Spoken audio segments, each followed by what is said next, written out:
जय सच्चिदानंद। अभी हमने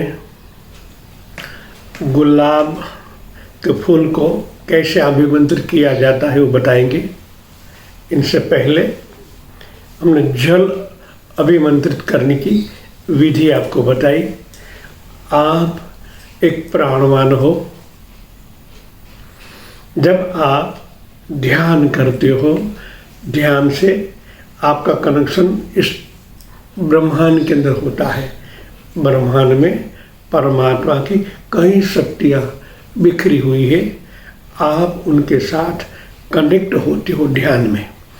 वो ऊर्जाएं आपके सहस्त्र चक्र में से होके आपके सातों चक्रों में अवतरित होती है और आपके 75,000 अब्ज कोषों में फैलती है। आप बिल्कुल तंदुरुस्त और एकदम स्वस्थ हो जाते हो ये प्राण शक्ति के द्वारा। मगर कई लोग इस मार्ग में अभी जागृत नहीं हुए हैं, तो कुछ न कुछ रोग बॉडी में फैल जाते हैं। अभी वो उस मार्ग पर अग्रसर है। आप अग्रसर हो चुके हो। आपके पास प्राण शक्ति का अनंत कोटि ब्रह्मांड से भरी हुई जो अनंत, इसको हम कहें कितनी भी अकल्पीय शक्तियां हैं, उनके वारसदार हो गए हो। और कई लोग इस मार्ग पर अग्रसर होने की तैयारी कर रहे हैं। जब इस मार्ग पर अग्रसर होते हैं तभी उनके अंदर जो नेगेटिविटियां हैं रोग के हिसाब से बाहर आने लगती है। तब आपका कर्तव्य बनता है उनको रोग मुक्त किया जाए। जहाँ तक रोग है तो आप उनके आगे नहीं बढ़ पाते हो। रोग मुक्त हो जाने से शरीर के संपूर्ण कोश कोशिकाएं तंदुरुस्त होती है, क्योंकि उनके अंदर से ही ये प्राण शक्ति निकलने वाली है।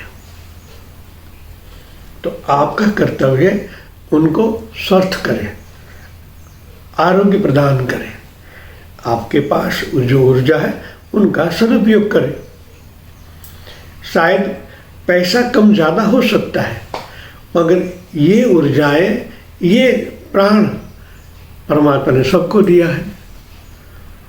तो आपके पास तो वो है ही, बस उनको उजागर करना है और ये प्राण को लोक कल्याण के अंदर उनका यूज करना है। अब दूसरी बात है, एक गुलाब, ये प्रकृति का प्रतिनिधित्व है।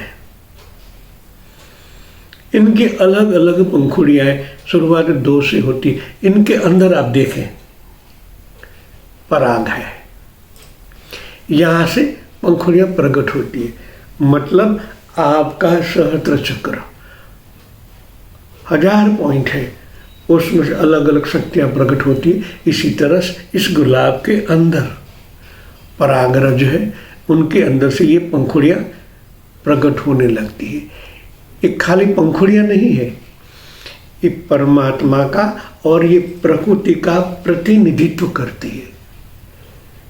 वरना एक पंखुड़ी हो सकती थी, मगर यहाँ तो 2 से 4, 4 से 6, 8 इस तरह पूरी प्रकृति खिलती है। इनके अंदर सुगंध होती है, दिखाई नहीं देती, फिर भी सुगंध है। इसी तरह पंखुड़ियाँ परमात्मा की शक्ति का, ये प्रकृति का प्रतिनिधित्व करती है। जिस तरह इस प्रकृति में कई प्रकार की औषधियाँ हैं, कई प्रकार की शक्तियाँ हैं।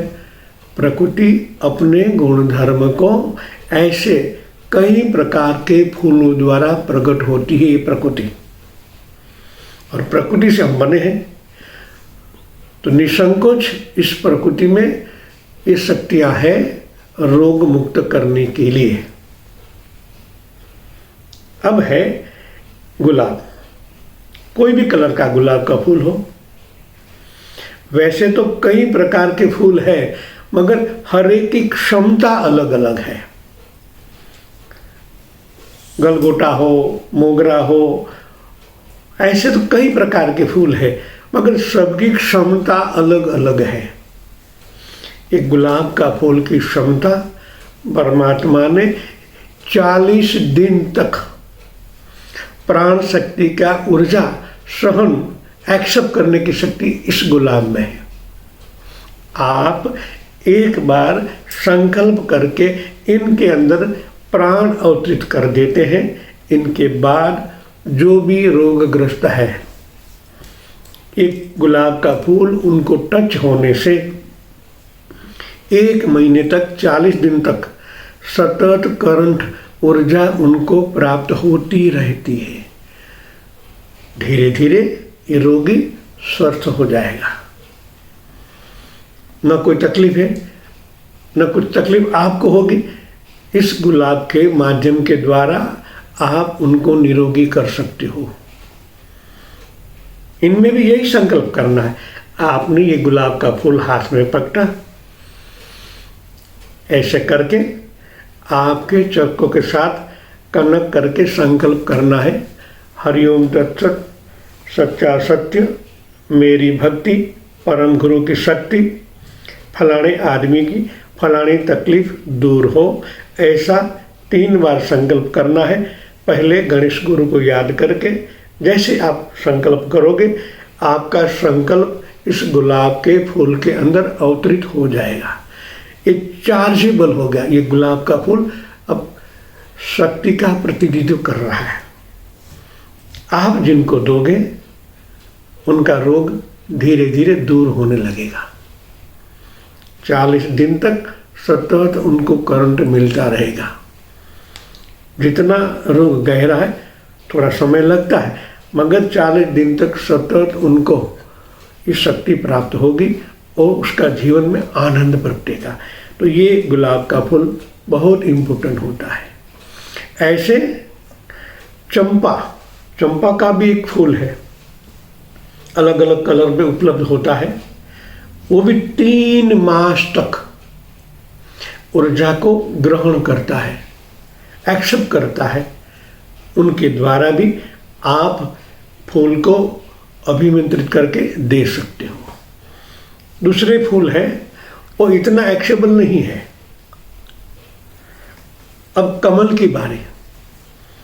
एक कमल का फूल वो तो सबसे सिरमौर है, इसलिए वो भगवान शिव को अर्पित होता है।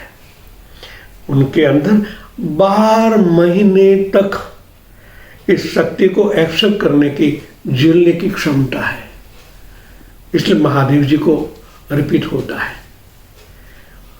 गुलाब की कमल ओरिजिनल होना चाहिए, वरना पॉइंट भी कहते हैं, वो नहीं। ओरिजिनल कमल 12 महीने तक ऊर्जा को ग्रहण करता है और सदुपयोग किया जाता है। और सोना, ये सोना है।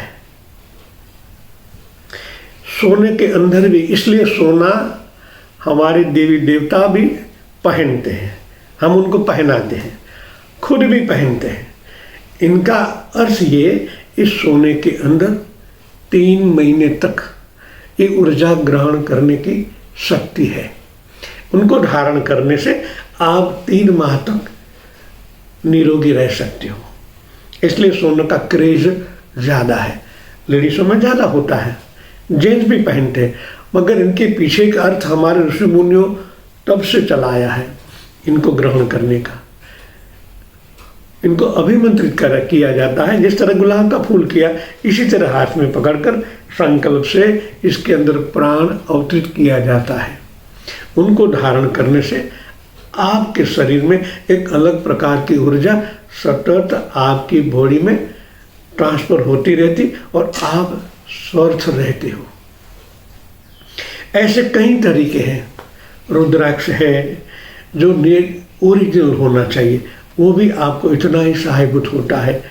2 मुखी, 3 मुखी, 4 मुखी, 5 मुखी, ऐसे कई प्रकार के रुद्राक्ष से भी आप अपनी ऊर्जा ट्रांसफर कर सकते हो। 4 मुखी रुद्राक्ष बच्चों के लिए, पढ़ाई के लिए होता है, उनकी पढ़ाई में ऊर्जा मिलती है, उनका मन शांत रहता है और ग्रहण शक्ति, याद शक्ति तीव्रतम होती है। और भी तरीके हैं, वो और आगे बताऊंगा। जय सच्चिदानंद।